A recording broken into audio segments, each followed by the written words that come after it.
आप लोगों में बहुत सारे लोग ऐसे होंगे जिनके मन में ये सवाल कई बार आया ही होगा कि क्या एक नार्सिसिस्ट को भी प्यार होता है? क्या उनके मन में भी इमोशंस या फीलिंग्स नाम की कोई चीज़ होती है? और ये सवाल सबसे ज़्यादा उन लोगों के मन में आया होगा जिन्होंने अपनी लाइफ के काफ़ी साल एक नार्सिसिस्ट के साथ गुजार लिए होंगे। एज अ लाइफ पार्टनर एक नार्सिसिस्ट उनकी लाइफ में आया होगा। बहुत सालों से जब वो एक ही तरह का टॉर्चर, गैसलाइटिंग, मैनिपुलेटिंग टैक्टिक्स को अपने पे आजमाते हुए देखते हैं, तब उनके मन में ये सवाल उठता ही है कि हमारे साथ जब ऐसा किया जा रहा है, तो ये पर्सन कुछ नॉर्मल तो नहीं लग रहा है। अब जब उन्हें पता चलता है कि ये नॉर्मल नहीं, ये एक तरह का खास तरह का पर्सनैलिटी डिसऑर्डर, जिसे एनपीडी, नार्सिसिस्टिक पर्सनैलिटी डिसऑर्डर कहते हैं। और ये लोग नॉर्मल नहीं होते हैं, दिखते नॉर्मल है, बाकी चीजें भी नॉर्मल ही लगती है, लेकिन ये खास तरह का बिहेवियर पैटर्न है वो जो रिपीट करते रहते हैं। इनका पैटर्न जो है अक्सर रिपीट होते रहता है। तो ये कोई पर्सनलाइज मत कीजिएगा, यहाँ पे हम सिर्फ एनपीडी की बात कर रहे हैं, नार्सिसिस्ट की बात कर रहे हैं, नार्सिसिज्म की बात कर रहे हैं। तब जाके जब आपके मन में ये सवाल आता है कि जब हमारे साथ तो ये इमोशनली अनअवेलेबल है, किसी तरह का इमोशनल बॉन्डिंग हमारे साथ नहीं है, लेकिन वो बाहर किसी से अगर इन्वॉल्व हो रहे हैं, किसी थर्ड पार्टी के साथ, थर्ड पर्सन के साथ, तो फिर हो सकता है कि वो बाहर ज्यादा अच्छे हैं और हमारे साथ ही ऐसा है। मतलब वो बाहर प्यार कर सकते हैं, सिर्फ घर में ही हमारे साथ कुछ न कुछ बेरुखी अपनाते हैं। लेकिन मैं कहना चाहूंगी कि उनका प्यार डिफरेंट होता है। तो आज हम इस वीडियो में यही देखने वाले हैं कि क्या एक नार्सिसिस्ट को भी प्यार होता है। मैं जवाब देना चाहूंगी, हाँ होता है, लेकिन कैसे होता है ये आगे देखेंगे। तो चलिए वीडियो शुरू करते हैं। Hi, my name is Rajni Shri Mukunda और दिल की बात में फिर एक बार आप सभी का बहुत बहुत स्वागत है। मैं अपने वीडियोस में नार्सिसिस्ट और नार्सिसिज्म से रिलेटेड बातें शेयर करती रहती हूँ ताकि ज़्यादा से ज़्यादा अवेयरनेस फैले, और मैं अपने वीडियोस के ज़रिए लोगों को हीलिंग या फिर सेल्फ ग्रोथ के लिए मोटिवेट करती रहती हूँ। तो चलिए वीडियो शुरू करते हैं। तो चलिए जानते हैं कि क्या एक नार्सिसिस्ट को भी प्यार होता है। तो मेरा जवाब यही रहेगा कि हाँ, एक नार्सिसिस्ट को भी प्यार होता है, लेकिन उनका प्यार हमारी तुम्हारी तरह फीलिंग्स या इमोशनल वाला लव नहीं होता है। उनका प्यार थोड़ा डिफरेंट होता है। वो सामने वाले को सप्लाई के रूप में ही देखते हैं, वो एक खास मकसद से ही सामने वाले को चुनते हैं। तो उनका प्यार कैसा होता है, चलिए जानते हैं। नार्सिसिस्ट का पहला प्यार उनका खुद का अपना शरीर होता है। अब आप कहोगे कि अपने शरीर से प्यार करने में क्या गलत बात है, ये तो हर इंसान ने करना ही चाहिए। जी हाँ, बिल्कुल करना चाहिए, लेकिन ये थोड़ा डिफरेंट होता है। ये सिर्फ अपने शरीर की सुंदरता और स्वास्थ्य और अपने शरीर को प्रेजेंटेबल बनाने के लिए, अपने लुक्स को प्रेजेंटेबल बनाने के लिए ही इनका सारा फोकस होता है। बाकी चीज़ों पे उनका बिल्कुल ध्यान नहीं होता है, सबसे पहला फोकस इनका वही होता है। अब आप कहोगे इसमें भी क्या बुरी बात है? इसमें भी कोई बुरी बात नहीं है, हर इंसान प्रेजेंटेबल रहना भी चाहिए, एक कॉन्फिडेंस आता है। लेकिन इनका अलग क्या होता है, अब जानिए। ये जो है खुद प्रेजेंटेबल तो रहते हैं, लेकिन दूसरों को नीचा दिखाते हैं। तो ये दूसरों को नीचा दिखाने के लिए अक्सर वो अपने आप को हाईलाइट करते हुए भीड़ में भी अपने आप को डिफरेंट दिखाने के लिए, मतलब एक होता है ना कि जैसे सब लोगों ने कुछ पहना हो, तो उनसे थोड़ा हमेशा हटके लगने के लिए, अलग लगने के लिए वो अपने आप को थोड़ा अलग कुछ तैयार करेंगे। फिर इसके बाद अगर सामने वाले को वो नीचा दिखाने से भी कभी पीछे नहीं हटेंगे। कभी उनको अगर सामने से कोई दिख जाता है कि यार इन्होंने मेंटेन नहीं किया, तो फिर उनको अक्सर मतलब टॉन्ट मार देंगे, यार तुम तो मेरे से भी कम एज के हो, तुम्हारे तो बाल जा रहे हैं, मुझे देखो, मुझे मेरी उम्र देखो। मतलब कहीं ना कहीं लोगों के सामने ये जताने की कोशिश करेंगे कि उनकी एज के ही लोग उनके सामने थोड़े से एजेड लग रहे हैं और उनके बाल भी जा चुके हैं।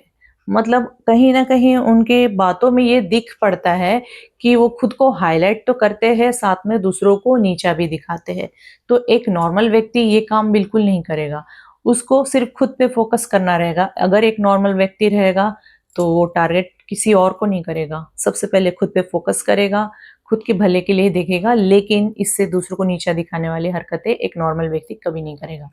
दोस्तों के सामने तो खुद को हाईलाइट करते ही है, लेकिन घर पे भी वो अक्सर अपने घर के मेंबर्स को, स्पेशली उनके पार्टनर को टारगेट करते हैं, उन्हें नीचा दिखाते, देखो तुम घर पे पड़ी रहती हो, कैसे मोटी होती जा रही हो, कैसे दिख रही हो। आज मुझे मेरे ऑफिस के लोग मुझे बोल रहे थे कि देखो मैं आज भी इतना यंग लगता हूँ। मेरी तो फिर मतलब कुछ लोग तो मुझे अनमैरिड भी सोच लेते हैं। मुझे इतने बड़े बच्चे हैं, कोई मुझे बिलीव ही नहीं करेगा। मतलब खुद के क्या बोलते हैं, गुणगान गाने लगते हैं ये लोग। इन लोगों में ये आदत बहुत ज़्यादा होती है और ये एक्सपेक्ट भी यही करते हैं कि सामने वाला भी उनके गुणगान गाने लगे। मतलब अक्सर तारीफ़ ही सुनना चाहते हैं ये लोग कि कोई ना कोई जब उन्हें तारीफ़ करता है, तो ये बहुत ज़्यादा खुश होते हैं मन ही मन और खुद की तारीफ़ जो होती है, वो दूसरों के सामने बखाने झाड़ते हुए फिरते हैं कि देखो आज इन लोगों ने मुझे ऐसा कहा, मैं इतना कम उम्र का दिखता हूँ, मेरे इतने बड़े बच्चे हैं, फिर भी मुझे अनमैरिड सोचते हैं लोग। उसे इस चीज़ का घमंड भी बहुत होता है। वो अक्सर ये बोलता फिरता है कि देखो कई सारे लोग मेरी तारीफ़ करते हैं और मुझसे जलने वाले बहुत सारे लोग हैं। अब मेरे उम्र के लोगों के तो बाल भी चले गए हैं, वो बूढ़े हो चुके हैं, लेकिन मैं अभी भी जवान हूँ, मैं अभी भी यंग हूँ। वो अक्सर दूसरों को नीचा दिखाते हुए अपने आप को उनसे सुपेरियर बताता है। तो बात यहाँ गलत हो जाती है। देखो कोई कैसा दिखता है या फिर कौन उनसे ज़्यादा एजड दिखते हैं, इससे किसी को कुछ लेना-देना नहीं है। लेकिन उसको जब तक ये बात वो कहेगा नहीं, तो उसको वो तसल्ली मिलेगी नहीं। तो ये कहीं न कहीं एक तरह का पर्सनैलिटी है, जो सामने दिख पड़ता है कि सोचने पे मजबूर हो जाता है इंसान कि क्यों दूसरों की बार-बार बुराई की जा रही है, दूसरों से कंपेयर करके खुद को सुपेरियर बताया जा रहा है। अगर बात वहीं तक सीमित थी फिर भी ठीक था, लेकिन ये लोग अक्सर अपने लुक्स का या फिर अपने पर्सनैलिटी का या फिर जो भी है इन्होंने अचीव किया है, तो ये सारी चीज़ों का ये बाहर में मतलब वर्क प्लेस पे ज़्यादा इंप्रेशन झाड़ने की कोशिश करते हैं। मतलब दूसरों को अट्रैक्ट करने की कोशिश करते हैं। स्माइल करेंगे, बहुत चार्मिंग लगेंगे और हेल्पफुल रहेंगे। तो जैसा कि मैंने पहले भी बताया था, अगर एक कोवर्ट नार्सिसिस्ट है, तो ये बाहर बहुत ज़्यादा चार्मिंग रहते ही है और लोगों को बहुत ज़्यादा हेल्प करते हैं, जिस वज़ह से लोगों को लगता है कि इनका स्वभाव बहुत अच्छा है, बहुत ज़्यादा फ्रेंडली है। तो इनकी झांसे में बहुत जल्दी आसानी से लोग आ ही जाते हैं। अब बाहर तो बैठे ही हैं, बहुत से दुखियारी लोग रहते ही हैं, मतलब जिनके घर में ऑलरेडी कुछ ठीक नहीं चल रहा होता है, वो कहीं अपने हस्बैंड से परेशान होके रहते हैं। कई लोग ऐसे होते हैं अनमैरिड भी होते हैं, जिनको ऐसा लगता है कि अगर कोई बॉयफ्रेंड बना लिया, तो कहीं न कहीं मतलब पीछे पड़ जाएँगे। अगर मैरिड रहेगा तो कहीं न कहीं वो अपने घर में बंधा हुआ रहेगा। मुझे जब अपना मतलब निकालना है तो मैं अपना मतलब निकाल सकती हूँ, फिर इसके बाद इसे कभी भी छोड़ सकती हूँ, ये ना मेरे पीछे आ सकता है क्योंकि अपने बीवी-बच्चों को छोड़ के तो ये कभी आएगा नहीं। तो कई बार तो जो अनमैरिड लड़कियाँ होती हैं ना, वो सबसे ज़्यादा फँसाती है और मैरिड में भी कई लोग ऐसे होते हैं जिनको पता है कि मेरा घर मैं छोड़ पाऊँगी, ना उसका घर वो छोड़ पाएगा। तो इन लोग इस तरह से जुड़ते हैं। क्योंकि उन लोगों को बस अपने मतलब से ही मतलब रहता है कि हम लोग बस टाइम स्पेंड करेंगे, फिर उसके बाद जो भी है, फिर हम अपने-अपने घर चले जाएँगे। तो इस तरह का ये रहता है कि एक-दूसरे को इस तरह चूज़ करते हैं ये लोग। मतलब ये लोग इतने सीरियस भी नहीं होते हैं। इन लोगों को लव से, इमोशन से कुछ लेना-देना नहीं रहता है। इन लोगों को एक ही चीज़ से लेना-देना रहता है, वो चीज़ें आप बहुत अच्छे से समझ रहे होंगे। देखिए, प्रेज़ेंटेबल रहना, अट्रैक्टिव लगना कोई गलत बात नहीं है। मैं तो खुद ये कहती हूँ कि हर इंसान ने प्रेज़ेंटेबल लगना ही चाहिए। जो कोई भी इंसान है, वो अगर अपनी उम्र से 10 साल छोटा नहीं दिखता है, तो मेरी नज़र में तो वो कुछ अपने आप को मेंटेन ही नहीं कर रहा है। क्योंकि हर इंसान में ये एबिलिटी होती है, ये कैपेसिटी होती है। उन्होंने फ़िटनेस मेंटेन करके, फ़िटनेस जॉइन करके अपने डाइट को मेंटेन करके अपनी उम्र से 10 साल छोटा हर इंसान लग सकता है। लेकिन इस चीज़ को कोई फ़ॉलो करता ही नहीं है। लेकिन अगर ये कर रहा है तो ये बहुत अच्छी बात है, लेकिन थर्ड पर्सन के लिए करना ये गलत बात है। अब जब इस चीज़ का गलत इस्तेमाल हो रहा है, मतलब घर में ऑलरेडी एक फैमिली है, बच्चे हैं, सब कुछ है, इन सब के रहने के बावजूद तुम अगर अभी मेंटेन्ड लग रहे हो, बहुत अच्छे लग रहे हो, तो इस चीज़ का फ़ायदा उठाने के लिए तुम बाहर चले जा रहे हो। अब बाहर वालों को झूठी कहानियाँ घर के बारे में बता देते हो कि घर में हमारा पार्टनर जो है ऐसा सताते हैं, उनके साथ बिल्कुल लाइफ़ अच्छी नहीं है। कहानियाँ बना देते हो, बाहर वाले बिलीव कर लेते हैं क्योंकि बाहर वालों को उससे ज़्यादा कुछ चाहिए ही नहीं है, जो तुम्हें चाहिए वही उनको चाहिए। तो इस तरह एक-दूसरे से जुड़ जाते हैं। इनकी कहानी लंबी चलने वालों में से तो नहीं रहती है, इनकी कहानी कभी न कभी फुल स्टॉप लगना ही है। लेकिन कहीं न कहीं उनके घर की कहानी दी एंड होने पे आती है, क्योंकि उनकी घर की लाइफ़ जो है स्पॉइल होने पे आ रही है। उनके घर में जब ये सारी चीज़ें कभी न कभी पता चलती है, तो लाइफ़ बिखर जाती है। अब ये लोग बाहर एंगेज रहते हैं तो ये भूल जाते हैं कि इनके घर में एक फैमिली भी है। अगर एक नॉर्मल पर्सन रहता है तो उसे कभी ना कभी ये रियलाइज़ ज़रूर होता है कि मैं कहीं गलत तो नहीं कर रहा हूँ या कर रही हूँ। एक नॉर्मल व्यक्ति के लिए ये चीज़ें कभी ना कभी गिल्ट में डालती ही है कि नहीं, अब मैंने ऐसा कुछ नहीं करना चाहिए जिससे कि मेरी फैमिली पूरी बर्बाद हो जाए या फिर मेरे घर का माहौल खराब हो जाए। तो वो स्टॉप कर देते हैं, उनको कभी ना कभी ये चीज़ समझ में आ जाता है कि हम जो कर रहे हैं गलत कर रहे हैं। ये सिर्फ़ नॉर्मल व्यक्ति ही जान सकता है। लेकिन एक नार्सिसिस्टिक पर्सनैलिटी डिसऑर्डर वाला व्यक्ति कभी भी इस चीज़ को गलत नहीं मानता है। उसको मतलब उसकी पर्सनैलिटी को वो थ्रिल मिलता है। उसे लगता है कि ये तो मैं डिज़र्व करता हूँ।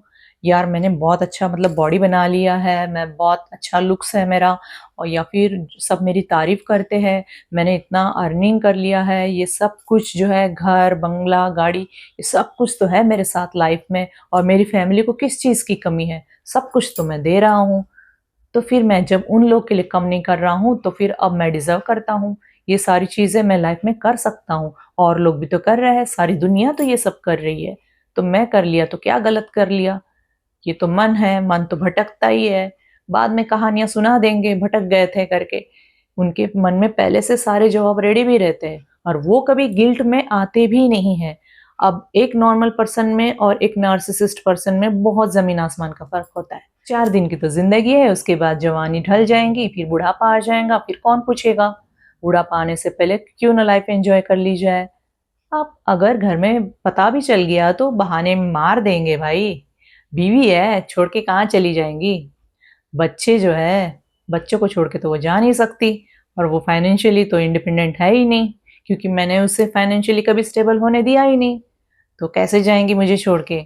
ऐसी-ऐसी बातें भी होती है। तो उन्हें बिल्कुल किसी बात का डर नहीं होता है। बेझिझक इन लोग एकदम बिंदास होके इस तरह की हरकतें करते हैं। और वैसे भी बाहर से आने के बाद वो लोग इस तरह फ़ोन पे बात करते हैं, कभी चैट्स करते हैं। मतलब तुम्हारी नज़र में सब कुछ पड़ते रहता है कि कुछ न कुछ तो अजीब हो रहा है। सब क्लियर होता भी है, लेकिन उसके बावजूद भी वो डर नाम की कोई चीज़ उनकी आँखों में दिखाई नहीं देगी। क्योंकि उन्हें लगता है कि अगर कुछ पकड़े भी गए, तो भी ये लोग हमारा क्या उखाड़ लेंगे? क्योंकि ये लोग पूरे हम पे ही डिपेंड है। इसलिए मैं एक चीज़ हमेशा कहती हूँ कि हमेशा याद रखना फाइनेंशियली स्टेबल बनाना सीखो खुद को। मतलब जब तक तुम फाइनेंशियली स्टेबल नहीं होगे ना, तो इसी तरह के चीज़ों से गुज़रना पड़ेगा और लोगों को बर्दाश्त करना होगा। क्योंकि तुम अगर एक सवाल भी उठाना चाहोगे ना, तो तुम्हें कुछ न कुछ बोल के तुम्हारा मुँह बंद कर दिया जाएगा और तुम डर जाओगे। निकल जाओ, मेरे घर में रहना नहीं, छोड़ के चली जाओ, नहीं बर्दाश्त हो रहा है, इस तरह की बातें। तो कोई भी लेडीज़ ये बात बर्दाश्त नहीं कर सकती और अचानक से ऐसे छोड़ के जाना उसके लिए भी पॉसिबल नहीं रहता। क्योंकि हमारे इंडिया में ना बहुत से घरों में ऐसा देखा जाता है कि एक बार शादी हो जाने के बाद उनके घरवाले बिल्कुल सपोर्ट नहीं करते अपनी बेटी को। जैसे मान लो अगर कुछ ऐसा केस चल रहा है कि वो लड़की नहीं रहना चाहती है अपने हस्बैंड के साथ, तो घरवाले भी सपोर्ट नहीं करेंगे। उनको डर रहता है कि कहाँ हमारे सर पे आ जाएँगे, मतलब कहाँ हमें इसे पालना पड़ेगा सारी उम्र भर। तो इसके चलते ये सारी चीज़ें होती है। डर उनके मन में होता नहीं, गिल्ट उनके मन में होता नहीं है, इसलिए वो ये सब चीज़ें करते हैं, आराम से बेझिझक होके करते हैं। नार्सिसिस्ट तो ऐसे ही होते हैं, वो 100% दूसरों में एंगेज रहते ही हैं। वो कब एंगेज रहते हैं जब तुम्हारी लाइफ अच्छी चल रही, स्मूथ मक्खन की तरह, कुछ झगड़े नहीं, कुछ नहीं, सब कुछ ठीक चल रहा हो, उसके बावजूद भी रहते हैं। कई बार ऐसा बहाना मारा जाता है कि घर में हमारे तरफ ध्यान नहीं दिया जाता है, प्यार नहीं है या फिर कोई इमोशनल बॉन्डिंग नहीं है, तो ये इस तरह का भी नहीं होता है। सब अच्छा चल रहा होता है, इसके बावजूद भी नार्सिसिस्ट बाहर इन्वॉल्व होते ही है। अब ये नार्सिसिस्ट की बात नहीं है, अब आजकल तो ट्रेंड चल रहा है। जब एक नॉर्मल पर्सन ये रियलाइज़ करता है कि वो एक रॉन्ग ट्रैक पे जा रहा है, तो वो अपने आप को सँभाल लेता है। और उसको ये अच्छे से पता होता है कि इसका इम्पैक्ट मेरे फैमिली पे क्या पड़ेगा, कुछ गलत असर हो जाएगा, तो वो अपने आप को रोक लेता है, कंट्रोल कर लेता है। वहीं एक नार्सिसिस्ट नहीं कर पाता है, उसे गिल्ट भी नहीं होता है और उसे किसी चीज़ का फ़र्क नहीं पड़ता है। तो ये फ़र्क होता है नार्सिसिस्ट में और एक नॉर्मल पर्सन में। क्योंकि एक नार्सिसिस्ट को हमेशा एक ही चीज़ लगती है कि मैं डिज़र्व करता हूँ। क्योंकि मैंने बहुत लाइफ में परेशानी झेली है, बहुत स्ट्रगल किया है, तभी मैं आज इस लेवल पे पहुँचा हूँ। आज मैं बच्चों के एडमिशन्स के लिए फ़ीस दे सकता हूँ या फिर मेरे जो भी घर के लिए, घर चलाने के लिए घर में पैसा देता हूँ। पैसा, पैसा, पैसा, इनको ऐसा लगता है हमने पैसा फेंका, बस हो गया, हमारा रिस्पॉन्सिबिलिटी खत्म हो गया है, ऐसा इन लोगों को लगता है। बाकी चीज़ों से इनको कोई चीज़ से लेना-देना नहीं है। इनको ये तक नहीं पता होता है कि फैमिली बोलने के बाद वहाँ मतलब प्रेज़ेंट रहना पड़ता है, अवेलेबल रहना पड़ता है एक-दूसरे के लिए, इमोशनली अवेलेबल रहना पड़ता है। एक-दूसरे के दुःख को समझना होता है, बात करना होता है, कन्वर्सेशन करना होता है। कन्वर्सेशन नाम की चीज़ ही नहीं होती है। जहाँ एक नार्सिसिस्ट होता है, वहाँ आर्गुमेंट ही होता है, वहाँ कन्वर्सेशन कभी नहीं होता है। जो लोग इनकी तारीफ़ कर रहे हैं, जो वैलिडेशन दे रहे हैं, जो एनी टाइम अवेलेबल रह रहे हैं इनके हर चीज़ के लिए, तो ऐसे लोग ही इन्हें ज़्यादा अट्रैक्ट कर जाते हैं और ऐसे लोगों से उनकी नीड पूरी हो रही है, इसीलिए वो ऐसे लोगों में बंधे रहते हैं। सेकंड है पैसा। नार्सिसिस्ट को पैसों से बहुत ज़्यादा प्यार होता है। अब जिन नार्सिसिस्ट के पास पैसा बहुत ज़्यादा होता है, वो क्या करेंगे? वो लॉकर में सेट करके रखेंगे। उनको कैसे हमेशा दिखना चाहिए पैसे, हमेशा पैसे गिनते जाएँगे, रखते जाएँगे, गिनते जाएँगे, रखते जाएँगे।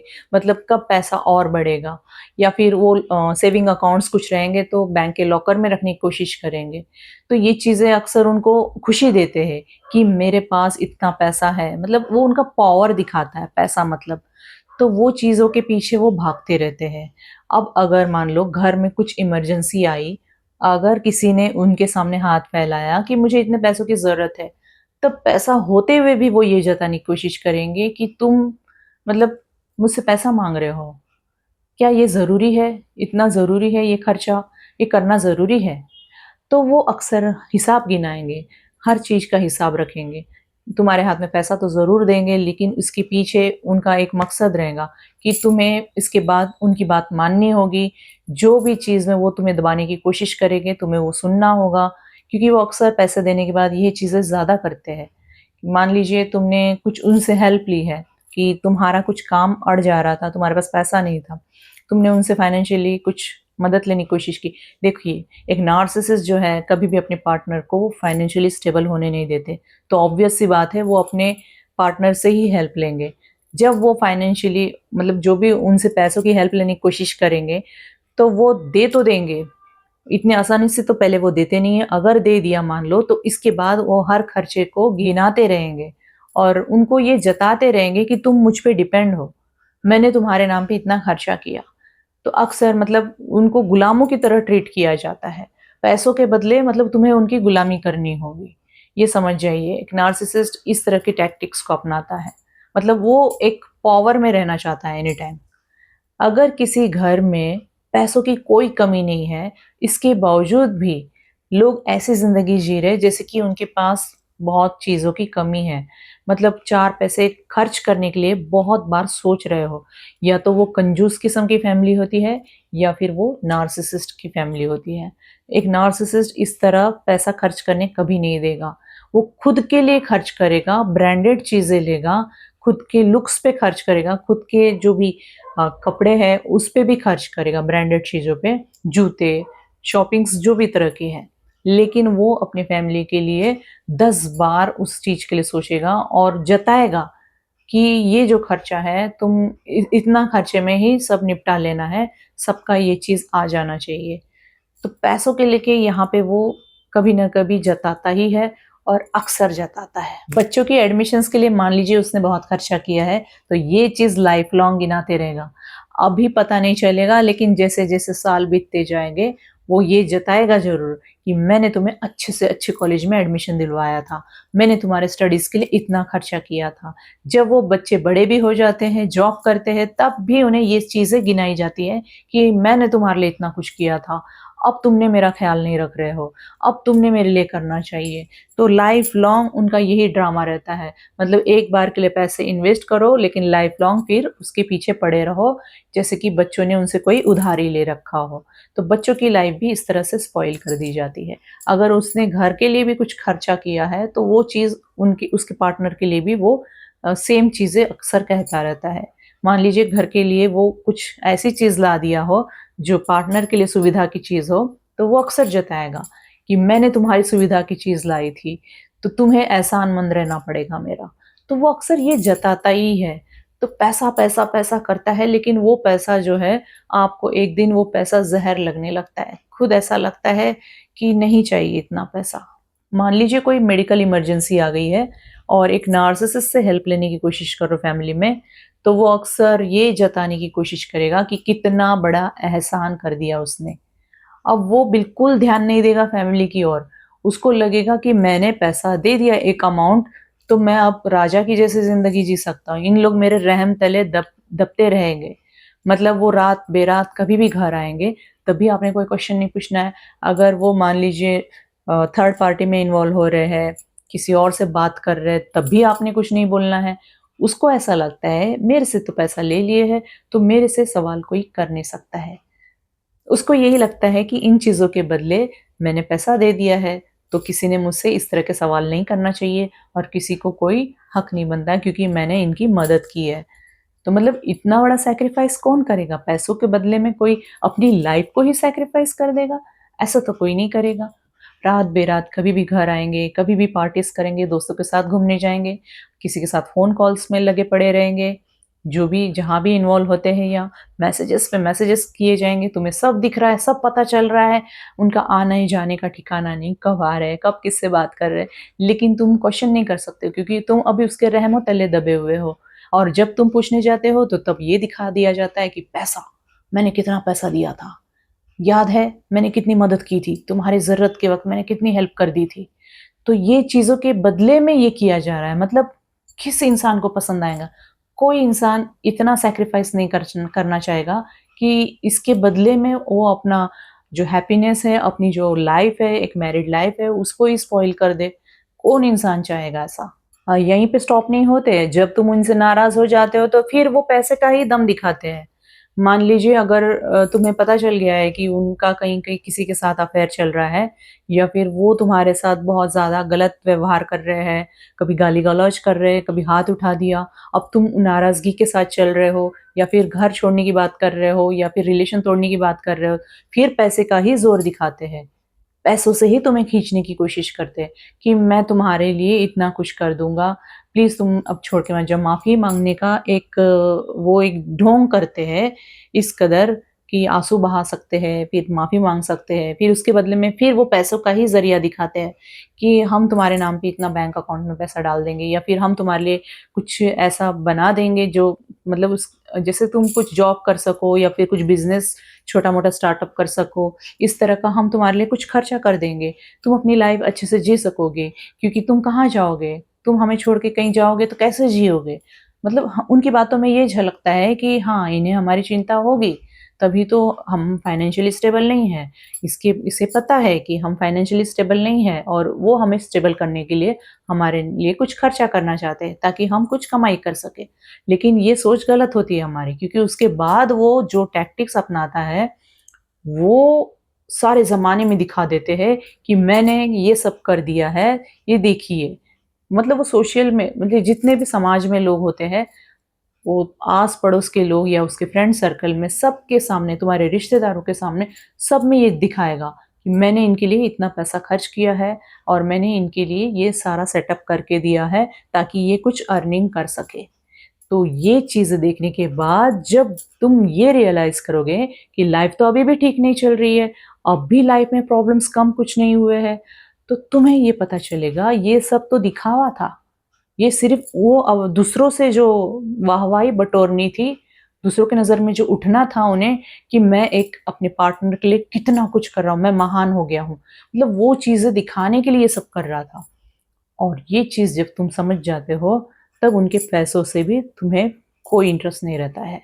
मतलब जब वो अपने शरीर से प्यार कर रहा था, दूसरों में इन्वॉल्व हो रहा था, तब तुम्हें कहीं न कहीं इस टाइप की रिलेशनशिप के बारे में पता चलने के बाद तुम्हारा पूरा प्यार पर से भरोसा वहाँ उड़ गया था और यहाँ पैसों से भी अब तुम्हारा भरोसा उड़ गया। क्योंकि लोग इसका मिसयूज़ कर रहे हैं, दूसरों को मैनिपुलेट कर रहे हैं या फिर दूसरों को नीचा दिखाने के लिए कर रहे हैं। तो कहीं न कहीं तुम्हारी ज़िंदगी जीने की उम्मीद पूरी खोती ही जाएगी। तो ये इस तरह का रिलेशन होता है। एक नार्सिसिस्ट लाइफ़ पार्टनर अगर लाइफ़ में आते हैं, तो कहीं न कहीं तुम्हारे जीवन में ना कोई इंटरेस्ट या फिर कोई ख्वाब या फिर कोई ड्रीम कुछ भी नहीं रह जाता। मतलब पूरा ब्लैंक, आगे देखो तो अंधेरा, पीछे देखो तो अंधेरा, इसी तरह की लाइफ चलती रहती है। तो चलिए अब देखते हैं कि अगर नार्सिसिस्ट को प्यार होता ही नहीं है, तो फिर ये बाहर वाले लोग जो है एक नार्सिसिस्ट से कैसे अट्रैक्ट हो जाते हैं, या फिर जो मल्टीपल पार्टनर्स या फिर कहीं पे भी थर्ड पार्टी में ये इन्वॉल्वमेंट दिखा रहे हैं, तो इस तरह का रिलेशनशिप बनता कैसे है? तो ये कुछ डिफरेंट तरह का होता है। देखिए, सबसे पहले तो ये दूसरों को फंसाने के लिए कुछ खास तरह की टैक्टिक्स का इस्तेमाल करते हैं। पहला है एक्सटर्नल वैलिडेशन।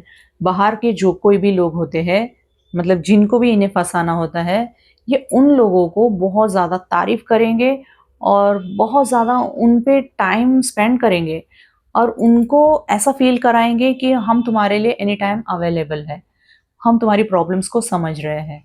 अब ये सारी चीज़ें जो है वो अपनी पार्टनर से सीख के आते हैं, क्योंकि उनकी पार्टनर में एम्पैथी होती है। वो हर बार जो कहती है ना कि तुम मेरे लिए अवेलेबल नहीं रहते हो, तुम मुझे टाइम नहीं देते हो, तो वो जिस तरह की बातें करती है ना, तो ये मिररिंग करते हैं। मतलब लव-शव कुछ होता नहीं है इनके अंदर, लेकिन ये मिररिंग तो कर ही सकते हैं। एक नार्सिसिस्ट मिररिंग करने में उस्ताद होते हैं। तो वो उस तरह का टैक्टिक यहाँ आज़माता है, यहाँ मिररिंग करता है वो अपनी पार्टनर की। तो वो जो है सामने वाला झांसे में आ जाता है। उसको लगता है यार हमारे पार्टनर हमको समझते नहीं हैं, लेकिन ये हमें कितना अच्छा समझ रहे हैं। और किसी भी पर्सन को तो अच्छा लगता है कि उनकी कोई तारीफ़ करे, और ये जनरली होता ही है कि कोई और हमारी तारीफ़ कर रहा है और हमें स्पेशल फ़ील करा रहा है, तो यहाँ पे फँसने के चांसेस ज़्यादा रहते हैं। सेकंड है लव बॉम्बिंग। जब उसको पता चल गया है कि अब ये जाल में फँस चुके हैं, तो इस तरह प्यार जताएँगे, उन पे प्यार लुटाएँगे, गिफ्ट्स के ज़रिए उनको खुश करेंगे, और या फिर कुछ ऐसा टूर प्लान करेंगे, या फिर उनके साथ एक सरप्राइज़ पार्टी अरेंज करेंगे, मूवीज़ देखने जाएँगे, उनको पता भी नहीं रहेगा, ऐसे ही कुछ सरप्राइज़ेज़ देंगे। तो इस तरह का लव बॉम्बिंग जताते हैं। तो हर इंसान को स्पेशल फ़ील जब भी होता है ना, तो इंसान फिसल ही जाता है। इंसान को लगता है कि यार सामने वाला हमारी कितनी कदर करता है, जो कि हमारे घर में इस तरह का कोई चीज़ देखने को नहीं मिलता है। अगर मान लीजिए वो मैरिड है तो वो भी फिसल जाएँगी, अगर मान लीजिए वो अनमैरिड कोई लड़की भी है, वो भी फिसल जाएँगी। इस तरह की चीज़ सामने यदि कोई उनके लिए कर रहा हो तो। तो ये जनरली जेंट्स भी फिसल जाते हैं इन चीज़ों के लिए, क्योंकि अगर जेंट्स की भी तारीफ़ ज़्यादा करते हैं तो जनरली वो भी फिसल जाते हैं। उनको लगता है कि यार घर में तो हमारी कोई कदर होती नहीं है, कभी किसी ने तारीफ़ तो की ही नहीं, इतने प्यार के मीठे बोल तो किसी ने बोला नहीं घर में, अब बाहर में देखो यानी मैं डिज़र्व करता हूँ। मतलब कई बार जब तारीफ़ें होती है तो थोड़ा सोचिएगा, कहीं हमें बकरा तो नहीं बना रहा है कोई, चाहे मेल हो चाहे फीमेल हो, दोनों को सोचने की ज़रूरत है। हो सकता है सामने वाला तुम्हें बकरा बना रहा है। थर्ड है गेम चेंजिंग फेस। अब एक बकरा तो इसने फँसा रखा है, लेकिन जब उस थर्ड पर्सन को ये पता चल जाता है कि ये सिर्फ़ यूज़ करने के पर्पज़ से या फिर नीड्स पूरी करने के पर्पज़ से उसे मतलब ज़्यादा ध्यान दिया जा रहा है या फिर उसे ज़्यादा इम्पोर्टेंस दिया जा रहा है, अगर वो समय रहते सँभल जाते हैं, तो इसे छोड़ के जाने के चांसेस बहुत ज़्यादा होते हैं। लेकिन अगर वो नहीं सँभलते हैं, वो बहुत ज़्यादा सीरियस हो जाते हैं रिलेशनशिप में, तो हो सकता है कि वो प्रेशराइज़ करे कि तुम्हें ही घर से बाहर निकाले और वो उसे घर में लेकर आए। तो इस तरह का भी चलता है। तो यदि उस नार्सिसिस्ट पार्टनर ने उसको ही आउट कर दिया, क्योंकि उसे समाज का डर होता है, वो कभी भी वो थर्ड पर्सन को ला ही नहीं सकते हैं, क्योंकि उसको अपनी इज़्ज़त बहुत ज़्यादा प्यारी होती है। ख़ासतर से अगर एक कोवर्ट नार्सिसिस्ट है, तो समाज में तो बिल्कुल अपनी इज़्ज़त बनाए चलता है वो। तो वो थर्ड पर्सन को कभी नहीं लाएगा। इस चीज़ के लिए निश्चिंत रहिए कि जब तक तुम उस घर में हो तो थर्ड पार्टी आ ही नहीं सकती है। हाँ, जिस दिन तुमने उस घर को छोड़ दिया तो ही कोई थर्ड पर्सन आ सकता है। तो तुम्हें निकालने का अधिकार भी किसी को भी नहीं है, ठीक है? तो ये चीज़ें जो है वो फ़ोर्स करते हैं, फिर कुछ न कुछ पैंतरे आज़माते हैं। तब उनके जो बात करने का तरीका है नार्सिसिस्ट का, जिस तरह से वो तुम्हारे साथ बिहेव कर रहा है, कहीं न कहीं क्लू मिल जाएगा कि कहीं न कहीं फ़ोर्स किया जा रहा है कि तुम खुद उस घर को छोड़ के चले जाओ। तो ये सारे क्लूज़ भी मिलते रहते हैं। लेकिन हर चीज़ का सॉल्यूशन होता है। लाइफ़ को बहुत अच्छे से ऑब्ज़र्व करना स्टार्ट कर दीजिए। अगर तुम्हारे साथ कुछ भी गलत हो रहा है तो उसके पीछे क्या रीज़न होगा और इसके बाद तुम्हें करना क्या है, बहुत सारी क्लैरिटी लाने की कोशिश कीजिए लाइफ़ में। और मैं सबसे पहले तो एक ही चीज़ कहना चाहूँगी कि फाइनेंशियली स्टेबल होना चाहिए, थोड़ा ना थोड़ा तो सेविंग होना बहुत ज़्यादा ज़रूरी है। फिर इसके बाद तो है ऊपर वाला साथ देगा ही देगा, ज़रूर देगा। तो बहुत स्ट्रॉन्ग रहना पड़ता है फिज़िकली, मेंटली और इमोशनली। इमोशनली इसलिए क्योंकि यही वो वक़्त है कि कोई थर्ड पर्सन मतलब इमोशनल होके तुम्हारे साथ ज़्यादा इन्वॉल्व होने की कोशिश करके तुम्हें और तोड़ने की कोशिश करेगा। इसलिए किसी दूसरे पर्सन में इन्वॉल्व नहीं होना है। मतलब खुद से इतना प्यार करना है, खुद को इतना स्ट्रॉन्ग बनाना है कि अपने इमोशंस के लिए किसी और की ज़रूरत नहीं पड़नी चाहिए। तो मैं तो यही कहना चाहूँगी कि खुद से इतना प्यार करो, खुद इतना अपने आप में स्ट्रॉन्ग बन जाओ कि किसी थर्ड पर्सन की तुम्हें ज़रूरत ही नहीं पड़े। इमोशनली इतना स्ट्रॉन्ग होना ज़रूरी है क्योंकि ऐसा रिलेशन जो है तुम्हें अंदर से तोड़ देगा। तुम्हें अक्सर ये ज़रूरत महसूस होगी कि कोई तुम्हें समझे, कोई तुम्हें कंधा दे जो जहाँ पे तुम सर रख के थोड़ा रो सको, अपने आप को हल्का कर सको। लेकिन यहाँ पे आप गलती कर देते हो क्योंकि अक्सर सामने वाला अच्छा होता है इसकी कोई गारंटी नहीं है। क्योंकि तुम इमोशनल हो, तुम अभी अपने आप को नहीं सँभाल पा रहे हो, तो सामने वाला इस चीज़ का फ़ायदा उठाकर कुछ गलत डायरेक्शन में ले जाने की कोशिश करते हैं। तो यहाँ पे अपने आप को बहुत ज़्यादा सतर्क रखने की ज़रूरत है। तो ये था आज का वीडियो। जाने से पहले एक बार फिर याद दिलाना चाहूँगी कि एक नार्सिसिस्ट को सबसे ज़्यादा प्यार किन चीज़ों से होता है? सबसे पहले आता है उसका अपना खुद का शरीर, दूसरा आता है पैसा, तीसरा आता है सप्लाई जिसकी तलाश में वो एनी टाइम रहता है। तो आई होप कि मेरा ये वीडियो आपको पसंद आया होगा। अगर पसंद आया तो मेरे चैनल को सब्सक्राइब करना ना भूलिएगा और जाने से पहले एक लाइक भी करते जाइएगा और हो सके तो आप हाइप करोगे तो मेरी वीडियो को आगे पुश मिलेगा और इसी तरह प्यार देते रहिएगा मेरी वीडियो को। मिलते हैं हमारे नेक्स्ट वीडियो में। Till then bye bye.